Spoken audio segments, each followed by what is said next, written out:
Itu yang kosong-kosong di situ kosong, masih diisi, ya, diisi. Kamu masuk. Ya. Tempat yang kosong, kamu masuk biar nanti waktu takror tuh, duduk. Kamu lihat, kamu mana tempatnya? Mana? Kamu maju. Nah.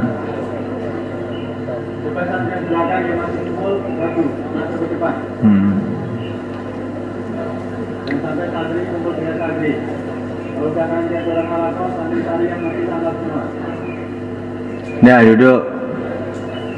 Sekarang orang halakoh berdiri. Orang halakoh berdiri. Ayo semua. Nah, mana yang di situ belum ada orang halakoh masuk. Ojo ngumpul lah nggih, ojo ngumpul. Dadi ben iki mungkin saged baleni nih bayane lho, Pak. Nggih. Niki kok ngumpul kabeh iki. Sak Pak Salman. Tapi nyebar Pak, nyebar. Iki kono lho, golek wong siji kosong, tempat siji kosong.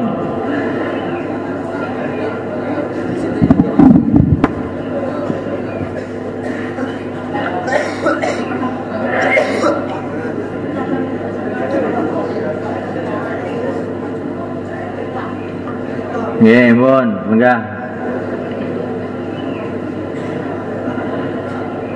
Sedaya mikiraken tiyang sanes. Sedaya mikiraken tiyang sanes. Wallahu fi aunil 'abd ma kana al-'abdu fi auni akhih. Gusti Allah badhe nulung nek kita niki nulung wong liya. Nek kita niki pengen ditulung oleh Gusti Allah, nulung wong liya.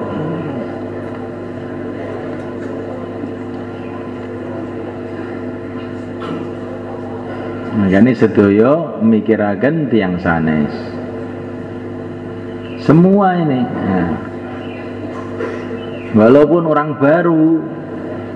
baru masuk Islam sehari, kalau dia memikirkan orang lain, nanti Allah akan tolong. Tahun 90-an saya itu ke Pakistan. Ada istimewa di sana. Besar, ada 1 juta lebih orang datang. Waktu itu ada datang orang dari Norwegia, namanya Harun. Asalnya namanya nggak tahu, setelah masuk Islam namanya Harun. Dia itu cerita, asalnya dia masuk Islam itu gara-gara adiknya yang perempuan. Itu asalnya dikirim jamaah 4 bulan dari Pakistan ke Norwegia sana. Selama 4 bulan tuh nggak ada orang mau masuk Islam, cuman 1 aja, perempuan lagi. Tapi perempuan ini mikir orang lain, akhirnya ngajak saudaranya namanya Harun yang datang ke istimewa itu. Kemudian Harun ini mikir teman lagi, sehingga dalam masa tidak sampai setengah tahun itu sudah ribuan orang masuk Islam di Norwegia itu. Bikin masjid, ada sholat jamaah, ada jumatan. 1 orang mu'alaf. Jadi kalau kamu mau mikir orang lain, nanti ruhani kamu tuh meningkat. Jadi kalau hanya mikirkan diri sendiri, kamu akan jadi lemah. Kalau kamu ingin kuat, pikir orang lain. Wallahu fi aunil 'abdi ma kana al-'abdu fi auni akhih.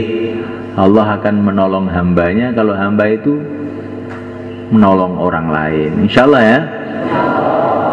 Kalau kamu nolongnya urusan dunia, akan datang pertolongan Allah urusan dunia. Kalau kamu nolongnya urusan agama, akan datang pertolongan Allah urusan agama. Kalau nolongnya besar, pertolongan Allah akan datang besar. Kalau nolongnya sedikit, ya datangnya sedikit juga.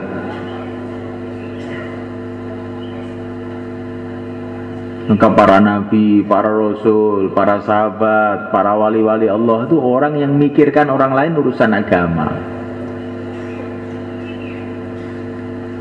Orang-orang yang punya derajat dunia itu namanya Pak Lurah, Pak Bupati, dan lain-lain sebagainya itu. Kenapa kok punya derajat dunia? Karena dia mikir dunianya orang lain. Maka dia punya pangkat dunia karena dia mikirkan dunianya orang lain. Kalau dia ini mikirkan agamanya orang lain, maka dia akan punya pangkat agama. Dulang. Nah, semua mikir orang lain sekarang. Jangan hanya mikirkan dirinya sendiri. Coba cari pasang-pasangan. Walaupun baru, semua bicara. Orang lama berpasangan dengan orang baru. Orang lama berpasangan dengan orang baru, mengulang apa yang tadi didengarkan.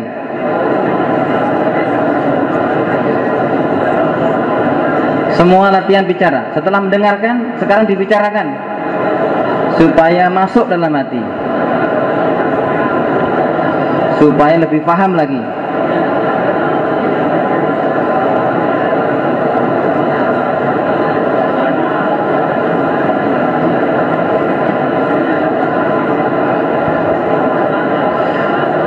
Kemudian yang putri juga diatur majelisnya. Yang putri diatur majelisnya, yang lama berpasang-pasangan dengan yang baru, dan yang baru disuruh bicara. Yang baru disuruh bicara.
Taqabbalallah, jazakumullah.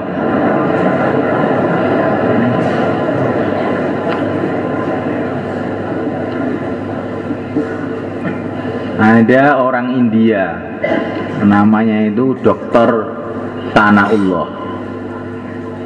Dokter ini dokter dunia, bukan dokter agama.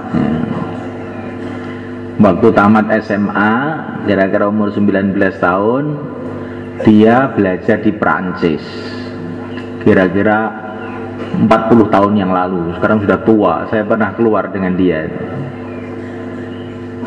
Ketika mau berangkat ke Prancis, tanya kepada para ulama di sana, di India sana, saya ini mau ke Prancis, apa nasihatnya? Maka para ulama itu mengatakan, Prancis itu seperti lautan, lautan maksiat, lautan kufur, lautan musyrik, lautan segala kejahatan itu ada di sana. Kamu masuk ke lautan, kalau diam saja ya tenggelam. Tapi kalau kamu masuk ke lautan, kamu gerakkan tangan kamu, kaki kamu, kamu akan mengambang dan selamat. Maksudnya bagaimana? Kamu nanti di sana ajak orang-orang Islam dari negara mana-mana yang pada belajar di sana itu untuk mengamalkan agama, untuk menghidupkan masjid, untuk keluar 3 hari. Nah, pada waktu itu seluruh Prancis itu baru ada 1-2 masjid, itu pun kalau Jumatan hari Minggu. Karena kalau hari Jumat semua kerja semua, jadi kalau Jumatan hari Minggu nggak ada masjid Jumatan itu. Karena Allah ini bergerak ke sana kurang lebih 5 tahun dia selama kuliah di sana. Sekarang ini setelah 40 tahun dari kepergian sana Allah itu ada 4.500 masjid di Prancis, dan itu hidup semua amalan, dimulai dari pelajar SMA yang pikir. Diulang. Ini biar cita-cita ini jadi pikir kamu.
Taqabbalallah, jazakumullah.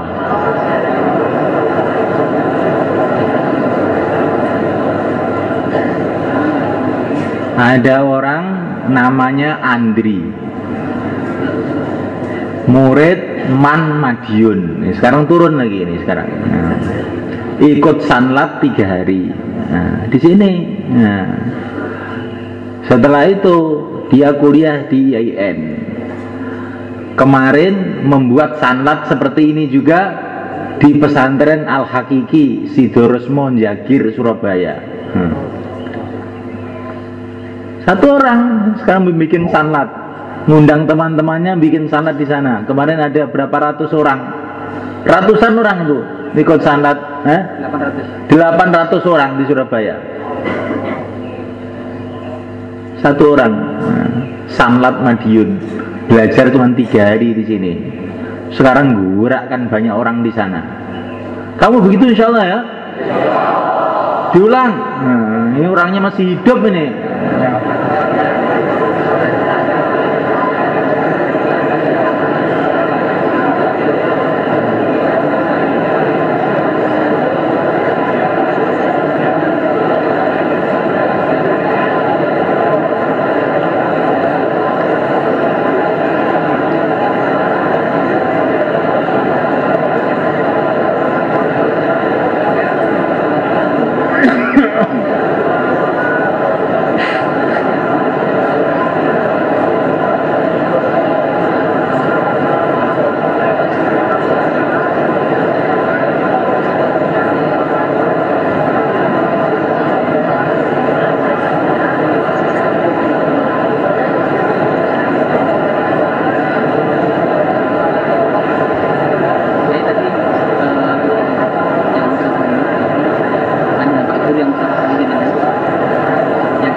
Taqabbalallah, jazakumullah. Sekarang naik lagi Sunan Ampel. Kamu kira Sunan Ampel itu orang tua, jenggot putih gitu? Enggak. Datang ke sini umurnya baru 19 tahun. Sunan Ampel itu ya seperti anak SMK lah gitu. Tapi ini orang mikir agama, ini otaknya ini mikir agama aja. Nah, selama 40 tahun seluruh Jawa masuk Islam. 40 tahun seluruh Jawa masuk Islam. Maka orang itu kalau mau mikir agama nanti jadi kuat. Tapi kalau hanya mikir perutnya aja, nanti jadi kayak kucing ya. Ramadan nggak Ramadan makan aja namanya kucing itu. Jadi kalau orang Ramadan masih makan juga siang, apa bedanya dengan kucing? Malah baikan kucing, kucing kakinya 4, dia kakinya cuma 2.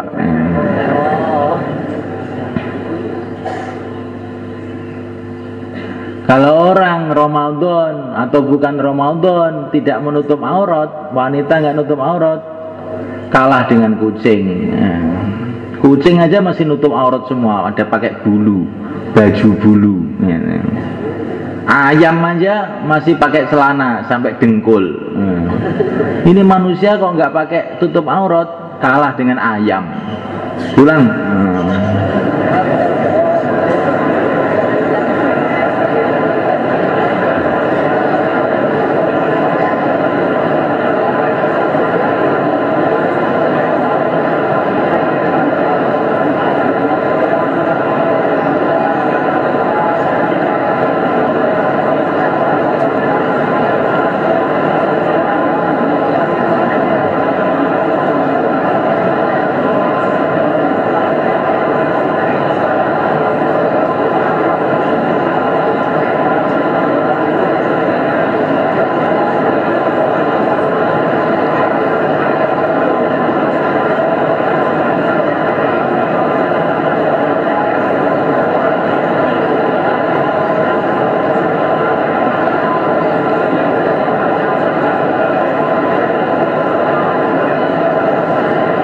Taqabbalallah, jazakumullah.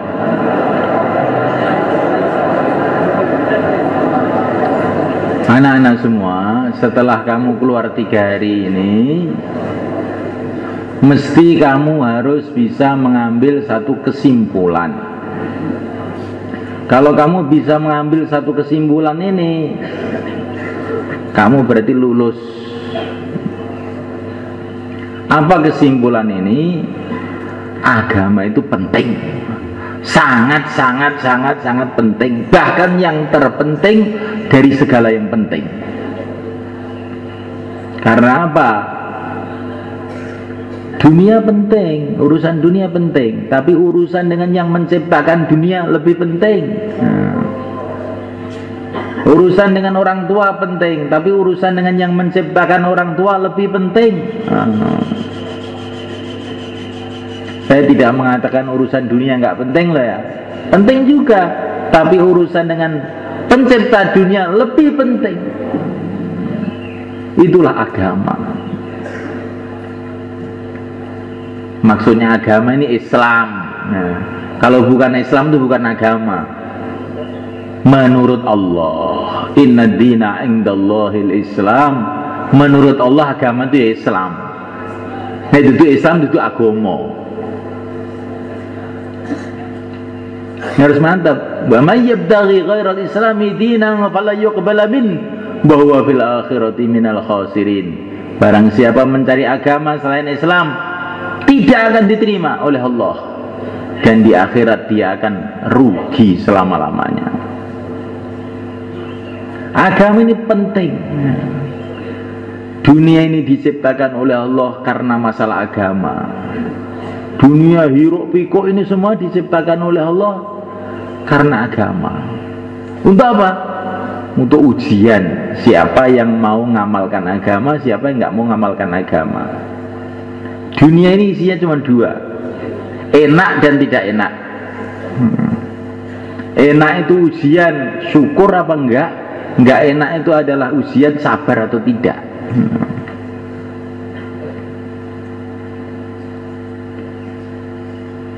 Seluruh alam dunia ini adalah tanda-tanda keagungan Allah. Matahari terbit, matahari tenggelam, tumbuh-tumbuhan, lautan, daratan, gunung-gunung, tanda-tanda kebesaran Allah, kekuasaan Allah.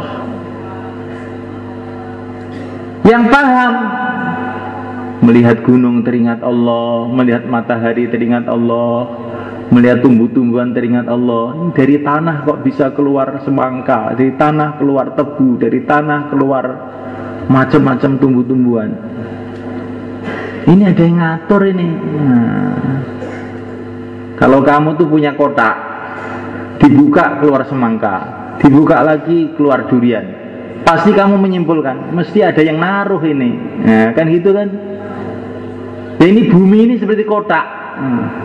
Oh, keluar semangka, keluar durian, keluar mangga, mesti ada yang naruh ini. Siapa yang naruh? Allah. Dunia ini diciptakan oleh Allah untuk masalah agama. Kita pun diciptakan oleh Allah karena masalah agama, yaitu untuk amal agama. Akhirat diciptakan oleh Allah karena masalah agama, yaitu untuk membalas orang-orang yang amal agama, namanya surga di sana. Untuk menghukum yang tidak mau amal agama, namanya neraka. Jadi dunia ini untuk agama, akhirat untuk agama. Kita untuk agama, maka kita harus pentingkan agama ini sampai akhir hayat kita, insya Allah. Tulang.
Semua aktif, ikut bicara, urun rembuk.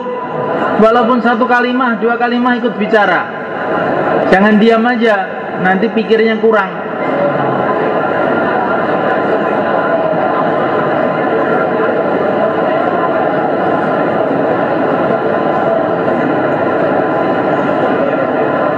Taqabbalallah, jazakumullah.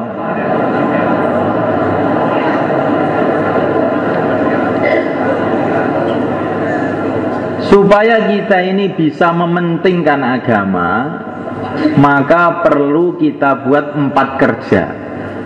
Kalau 4 kerja ini ada dalam kehidupan kita, maka kita bisa mementingkan agama, akhirnya bisa amal agama. Kalau kita amal agama, apa hasilnya? Hidup kita di dunia akan tenang dan tentram. Kemudian kita akan dikirim ke surga Allah, menjadi raja-raja di sana. Wa idza ra'aita thamma ra'aita na'iman wa mulkan kabira. Jadi raja-raja besar di surga Allah. Istana-istana dari emas, dari intan. Kemuliaan yang kekal abadi selama-lamanya. Hidup terus, nggak ada mati. Muda terus, nggak ada tua. Sehat terus, nggak ada sakit. Mulia terus, nggak ada hina. Gembira terus, nggak ada susah. Selama-lamanya, jutaan tahun, triliun-triliun tahun, nggak ada habisnya. Apakah 4 kerja itu? Yang pertama kali, kita buat suasana dakwah. Maksudnya suasana dakwah itu bagaimana? Senantiasa kita dengarkan, senantiasa kita sampaikan bahwa kita ini hamba Allah, tinggal di bumi Allah, di bawah langit Allah, makan rizki dari Allah, maka kita harus taat kepada Allah. Taat kepada Allah itu dimulai dengan sholat 5 waktu. Nah, kemudian yang kedua, dakwah itu, kita ini adalah umatnya Rasulullah SAW. Kita punya pimpinan semulia-mulianya pimpinan yang punya triliun-triliun keistimewaan. Itulah yang mulia Nabi Agung Muhammad SAW. Nah, dia ini adalah utusan Allah untuk membimbing kita menuju ridha Allah, menuju surga Allah. Maka kita cintai beliau, kita amalkan sunnah-sunnah beliau, sehingga kita nanti akhirnya berjumpa dengan beliau di surga Allah. Yang ketiga, dunia tidak lama, akhirat selama-lamanya. Kita ini dalam perjalanan menuju ke sana. Tambah hari tambah dekat ke sana. Kita itu setiap hari ke sekolahan, lama-lama sampai akhirat. Ke sawah, lama-lama sampai akhirat juga. Seluruh jalan yang ada di dunia ini adalah jalan menuju akhirat, jalan menuju kuburan. Inilah dakwah. Maka kita harus siap-siap untuk bangun akhirat. Ini tiga ini dakwah itu. Bicara bahwa kita ini hamba Allah, tinggal di bumi Allah, di bawah kolong langit Allah, makan rezeki dari Allah, kita harus taat kepada Allah, ingat kepada Allah. Yang kedua, kita ini umat Rasulullah, semulia-mulia Nabi, semulia-mulia Rasul yang dibimbing langsung oleh Allah, kita ikuti kehidupan beliau. Yang ketiga, kita ini mau ke akhirat, siap-siap ke akhirat. Apa yang bermanfaat di akhirat kita buat, apa yang membahayakan di akhirat kita tinggalkan. Diulang.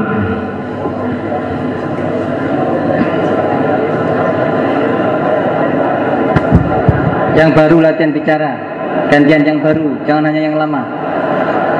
Yang baru mendengarkan, kemudian membicarakan. Latihan yang baru.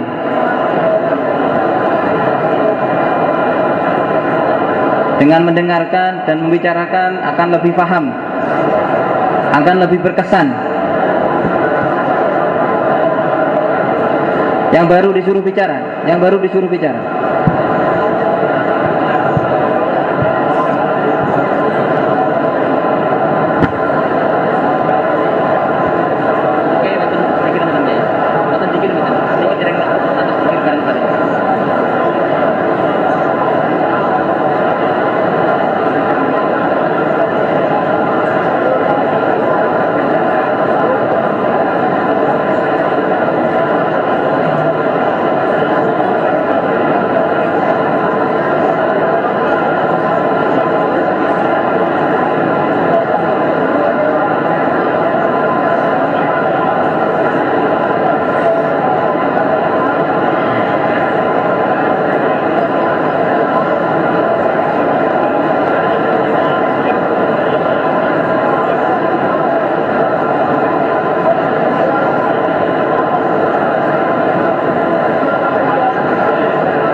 Taqabbalallah, jazakumullah.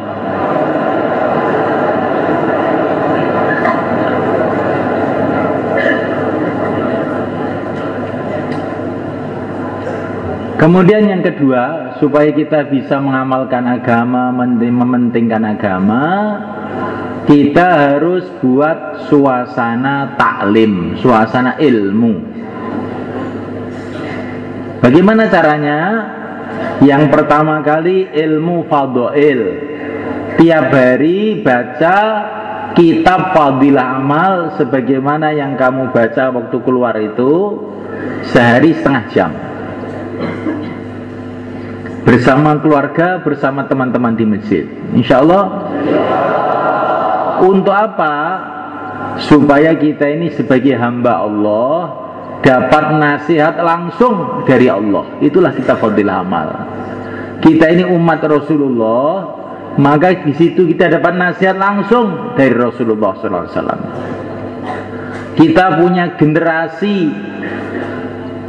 ideal, generasi percontohan, yaitu para sahabat. Kita di situ dapat nasihat dari para sahabat. Kita ini punya orang-orang tua, yaitu para ulama, para wali-wali Allah. Di situ nasihat para ulama, para wali-wali Allah ada. Jadi dengan baca kitab fadilah amal itu, kita mendapatkan nasihat dari pencipta alam semesta, nasihat dari Rasulullah utusan Allah, nasihat dari para sahabat, murid-murid Nabi, nasihat dari para wali-wali dan para ulama-ulama. Sehingga hidup kita terarah. Kalau orang tidak ada taklim, hidupnya bingung. Saya itu mau ikut siapa? Bingung. Akhirnya ikut setan. Man laisa lahu syekh fa syaikhuhu syaitan, katanya para ulama. Orang yang tidak punya pimpinan, orang-orang lurus ini pimpinannya setan nanti. Maka kita harus buat suasana taklim di rumah sama keluarga kita, di masjid dengan teman-teman kita. Yang belum punya kitab fadilah amal, usahakan beli. Paling cuma 40.000 kamu beli itu. Itu kitab penting untuk supaya hidup kita terarah. Terarah ini penting, bukan semua yang penting hidup yang terarah. Kita punya mobil, arahnya nggak jelas. Oh, masuk selokan, masuk jurang nanti. Hidup juga begitu. Walaupun mobil Mercedes, mobil mewah, tapi kalau nggak terarah, bahaya banget ini. Jenuh nabrak ya apa-apa nanti. Pulang.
Taqabbalallah, jazakumullah.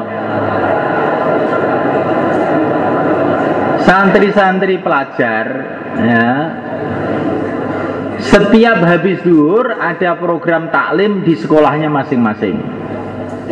Ini kita sudah musyawarah dengan bapak-bapak guru kamu untuk membuat suasana taklim tiap habis zuhur di musola sekolahan masing-masing. Kamu ikut. Itu yang tahu, yang untuk sekolahan.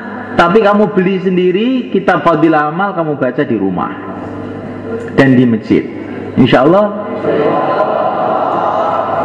Kemudian untuk membuat suasana taklim ini, kamu harus dekat dengan para ulama. Orang itu hidup itu harus punya ulama, punya guru.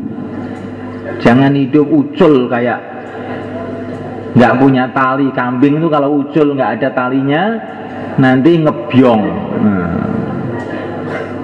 Bisa-bisa ke jalan raya dipelindes sepur. Kita ini hidup harus dekat dengan para ulama. Ulama itu apa toh? Tandanya ulama itu apa? Tandanya ulama itu yang dia punya sambung dengan tokoh-tokoh ulama. Al-Imam Asy-Syafi'i, Al-Imam Al-Ghazali, ya itu tandanya ulama. Maka kalau ada orang ngaku ulama, kamu tanya, ilmu kamu itu dari Imam Syafi'i atau dari siapa? Imam Samudro. Nah, oh dari Imam Syafi'i. Oh saya mau berguru dengan bapak. Enggak, saya ini langsung autodidak belajar sendiri. Wah saya enggak mau pak. Nah, ini kacangan ini pak. Saya kalau mau beli mobil, ya mobil yang dari Jepang yang pabrik besar. Kalau bikinan Temboro saya nggak mau, paling 3 hari sudah bodol nanti. Iya, agama juga begitu. Kita ambil agama ini dari orang-orang yang betul-betul diakui keahliannya seluruh dunia. Al-Imam Syafi'i, Al-Imam Al-Ghazali itu orang-orang yang diakui keilmuannya seluruh dunia. Kalau ada ulama kok nggak ikut mereka, itu bukan ulama itu.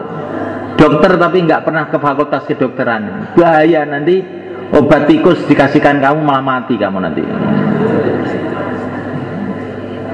Insya Allah hidup itu harus dekat dengan para ulama, para ustadz. Tapi saya pesan ustadz yang nyambung dengan para imam, yang nggak nyambung itu bahaya. Dah, pulang.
Taqabbalallah, jazakumullah.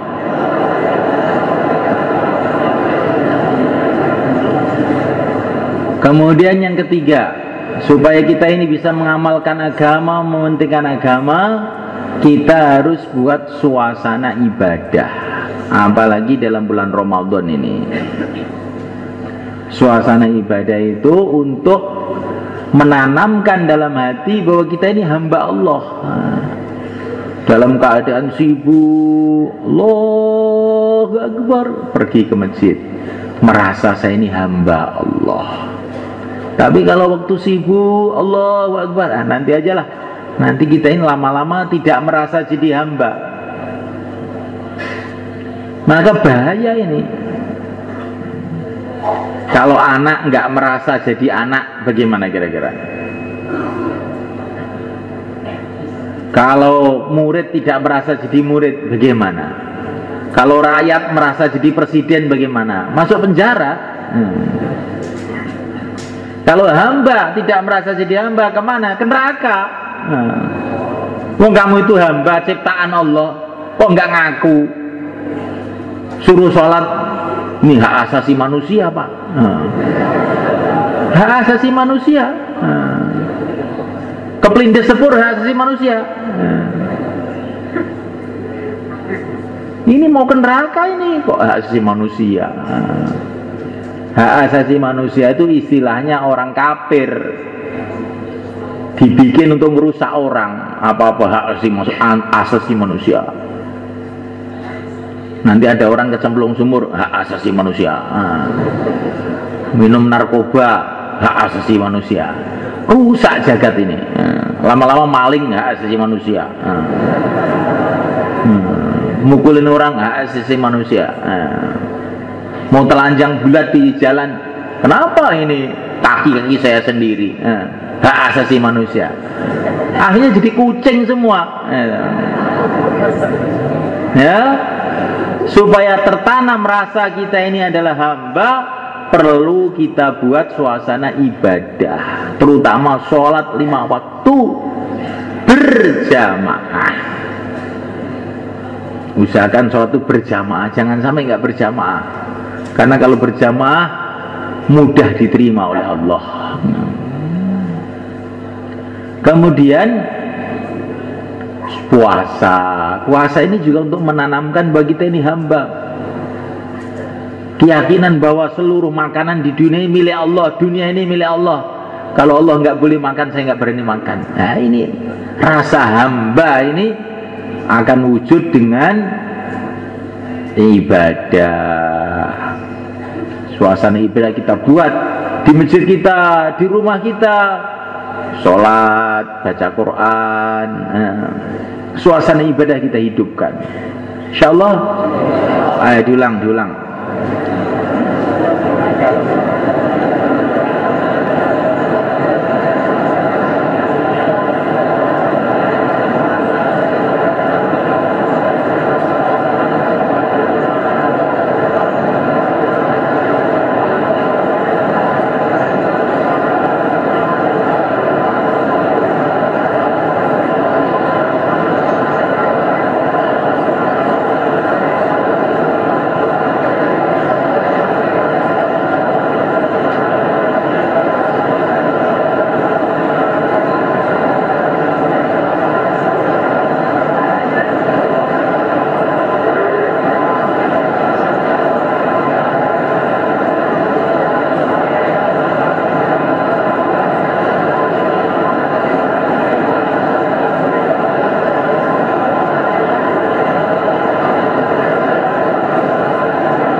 Taqabbalallah, jazakumullah. Sekarang yang terakhir ini, yang keempat. Supaya kita ini bisa mengamalkan agama, mementingkan agama, kita perlu akhlak yang baik. Akhlak yang baik itu dimulai dengan senantiasa kita suka melayani orang. Jadi kalau ketemu orang tuh ingin melayani, itu berkhidmat. Bahasa Arabnya berkhidmat. Kalau ketemu orang tua, pikirnya tuh bukan mau minta uang, mau berkhidmat sama orang tua. Orang yang akhlaknya baik akan bernasib baik. Orang yang akhlaknya jahat nanti akan kejunggal suatu saat. Kalau ketemu ibu, jangan pikirannya mau menyusahkan ibu, mau menggembirakan ibunya. Setelah keluar 3 hari ini, kalau makan, jangan rebutan tempe dengan adiknya. Lauk-lauk yang enak-enak untuk adik saya, untuk kakak saya sambel aja. Kenapa saya ingin akhlak yang baik? Berkhidmat. Orang yang akhlaknya baik, doa-doanya makbul. Orang yang akhlaknya jahat, doanya nggak makbul. Akhlak yang terpenting kepada orang tua, kepada teman-teman di sekolahan kita. Kalau kita ke sekolah bawa pensil 2, nanti barangkali ada temannya memerlukan, dipinjamin. Belajar akhlak.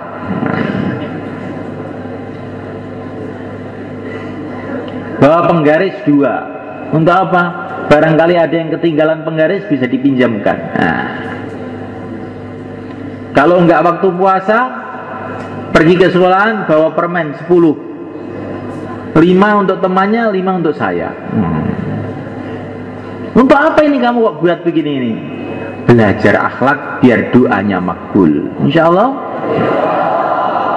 Akhlak kepada guru kita. Akhlak kepada guru itu apa? Yang paling penting adalah bagaimana prestasi kamu belajar baik. Nanti guru kita akan senang. Jangan membuat pusing gurunya karena belajarnya tidak baik. Orang yang akhlaknya baik, maka dia ini akan makbul doanya. Ini kata Nabi ini. Dan akhlak kepada seluruh orang Islam. Nanti di rumah ke masjid langsung ngepel masjid, bersihkan WC masjid. Kenapa kamu begini? Belajar akhlak, Pak. Loh, siapa yang ngajari kamu? Kemarin ikut keluar 3 hari. Loh, apa itu keluar 3 hari? Belajar akhlak. Belajar hubungan kepada Allah.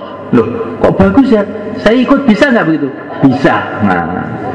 Caranya bagaimana? Malam Jumat ke Temboro, terus keluar 3 hari. Insya Allah nanti masalah-masalah akan selesai dengan akhlak. Insya Allah, malaikat.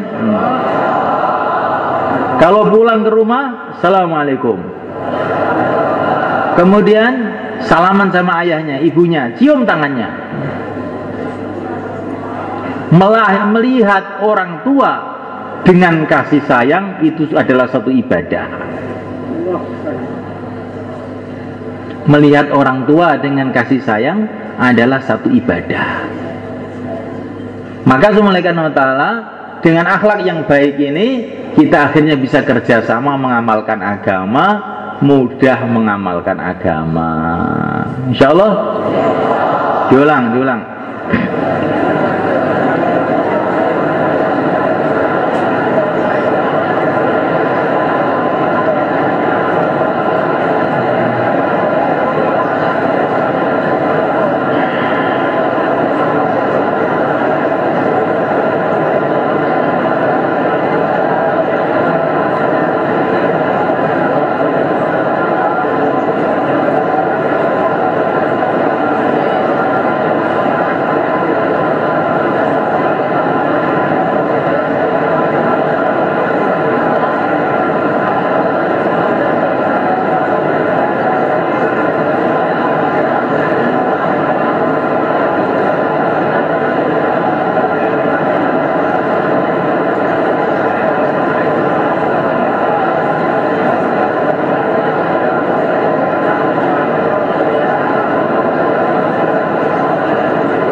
Taqabbalallah, jazakumullah.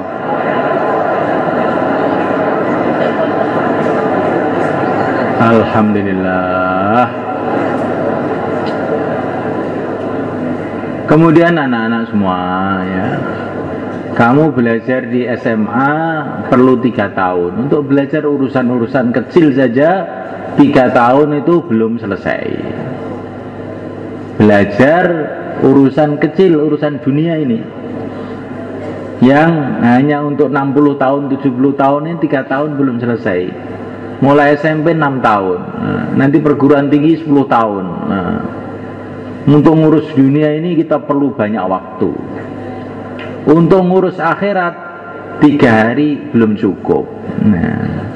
Untuk belajar ilmunya manusia itu perlu bertahun-tahun. Untuk belajar ilmunya Rasulullah, pimpinan dari seluruh manusia, belum cukup 3 hari, belum cukup. Maka perlu kita teruskan. Maka kamu semua saya undang resmi nih, tiap malam Jumat saya undang ke sini untuk ngaji. Kalau malam Jumat dimulai dari habis asar itu sudah ada pengajian. Nanti habis maghrib juga ada lagi sampai isya. Boleh juga kamu terus i'tikaf di sini. Nanti habis sholat subuh langsung ke sekolahnya. Jadi bajunya, buku-bukunya langsung dibawa. Kalaupun nggak bisa ya habis isya bisa pulang. Untuk apa? Supaya kita ini hidup ini terarah, mengamalkan agama, mati dapat ridho Allah, masuk dalam surga Allah. Itulah cita-cita orang yang berpikir, yang sayang sama anak, sama dirinya. Kalau orang hidup asal-asalan, pokoknya si penting urip, wah itu gawat. Itu gawat. Asal-asalan urusan dunia aja bahaya. Kamu pasang listrik asal-asalan, konslet, bahaya. Kamu nyupir mobil asal-asalan, nabrak. Kamu jadi pilot asal-asalan, jatuh pesawatnya. Urusan akhirat tidak boleh asal-asalan. Kita mesti ada kesungguhan. Nah, 4 suasana ini kita buat, dan supaya kita nggak lupa dengan pikir-pikir ini, kalau ada waktu, kalaupun tidak ada waktu, diada-adakan. Kalau nggak ada kesempatan, disempat-sempatkan. Ini setiap malam Jumat di sini ada pengajian terus-menerus setahun penuh, nggak ada prainya. Kemudian yang terakhir ya, saya pesan untuk Sanlat Putri sekarang ini ya. Sanlat Putri, mungkin kamu tidak bisa datang ke sini sering, tapi ini pesantren ini ada FM. Kamu bisa dengarkan ngaji saya itu habis asar, pagi juga ada. FM-nya apa itu alamatnya? 105? Coba kamu hilangkan, saya nggak ngerti itu. 105,7 dengan 93,14, 2 stasiun. Nih. Insya Allah ya, supaya pikir-pikir agama ini tidak lali kita, tidak lupa.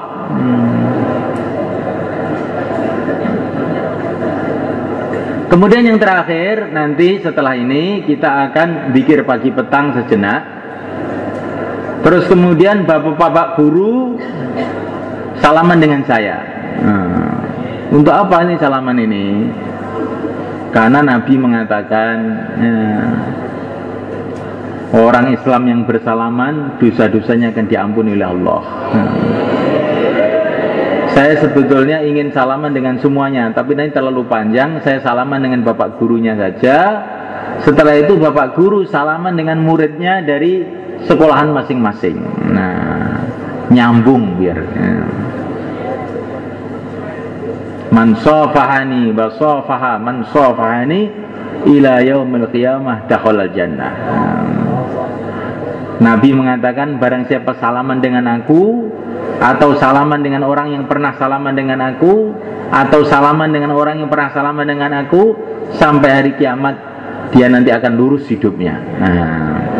Jadi kita salaman dengan orang Islam niatnya biar nyambung dengan Rasulullah gitu. Insyaallah ya. Sekarang kita mulai zikir pagi petang dengan istighfar dulu. Dalam satu hadis dikatakan akan bergembiralah orang yang melihat nanti di akhirat di catatan amal dia ini banyak istighfar. Dalam hadis yang lain dikatakan barang siapa senantiasa istighfar, Allah akan hilangkan kesusahan-kesusahannya dan Allah akan beri rizki tanpa disangka-sangka. Dalam Quran dikatakan kalau kamu istighfar, Allah akan kasih kamu anak laki-laki, rizki yang mudah. Kemarin tuh ada orang Kalimantan datang sini. Saya ini sudah 14 tahun kawin nggak punya anak Pak Kiai, bagaimana? Kamu banyak istighfar, tiap hari 1000 kali. Saya bilang gitu. Belum ada 1 bulan sudah hamil istrinya. Kemarin kesini anaknya sudah dibopong ke sini. Istighfar. Kamu, saya belum punya istri kok istighfar. Iya, kamu istighfar dulu, nanti insya Allah dikasih istri terus dikasih anak. Insya Allah ya. Astaghfirullah, astaghfirullah, astaghfirullah, astaghfirullah,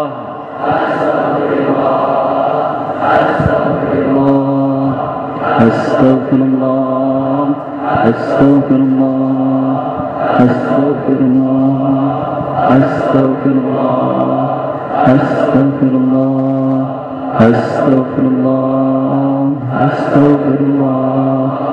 astaghfirullah, astaghfirullah, astaghfirullah, astaghfirullah, astaghfirullah, astaghfirullah, astaghfirullah, astaghfirullah, astaghfirullah, Astagfirullah. Nanti di padang mahsyar ketika seluruh manusia berkumpul, semua orang itu mencari Rasulullah, ingin dapat syafaatnya Rasulullah. Orang yang paling dekat dengan Rasulullah adalah yang paling banyak baca selawat. Kita baca selawat agar nanti kita bisa mendekat kepada Rasulullah. Allahumma salli wa sallim ala Sayyidina Muhammad. Allahumma salli wa sallim ala Sayyidina Muhammad. Allahumma salli wa sallim ala Sayyidina Muhammad. Allahumma salli wa sallim ala Sayyidina Muhammad. Allahumma salli wa sallim ala Sayyidina Muhammad. Allahumma salli wa sallim ala Sayyidina Muhammad. Allahumma salli wa sallim ala Sayyidina Muhammad. Allahumma salli wa sallim ala Sayyidina Muhammad. وسلم على سيدنا محمد. اللهم صل وسلم على سيدنا محمد. اللهم صل وسلم على سيدنا محمد. اللهم صل وسلم على سيدنا محمد. اللهم صل وسلم على سيدنا Muhammad. Kemudian kita akan baca tasbih. Al-Imam Asy-Syafi'i radhiyallahu ta'ala mengatakan tasbih itu ada tolak balak yang terbesar. Kalau perkara sudah dikatakan Al-Imam Asy-Syafi'i, itu mesti ada Qur'annya, mesti ada hadisnya. Kesimpulannya begitu.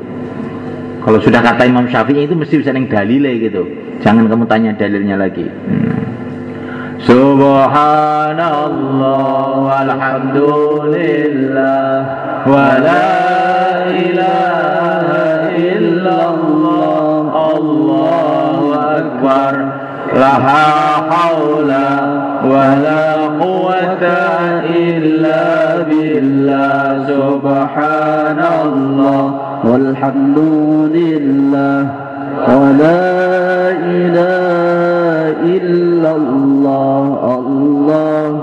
أكبر لا حول ولا قوة إلا بالله سبحان الله والحمد لله ولا إله إلا الله الله أكبر لا حول ولا قوة إلا بالله سبحان الله والحمد لله ولا إله إلا الله الله أكبر لا حول ولا قوة إلا بالله سبحان الله والحمد لله ولا إله إلا الله الله أكبر لا حول ولا قوة إلا بالله الفاتحة.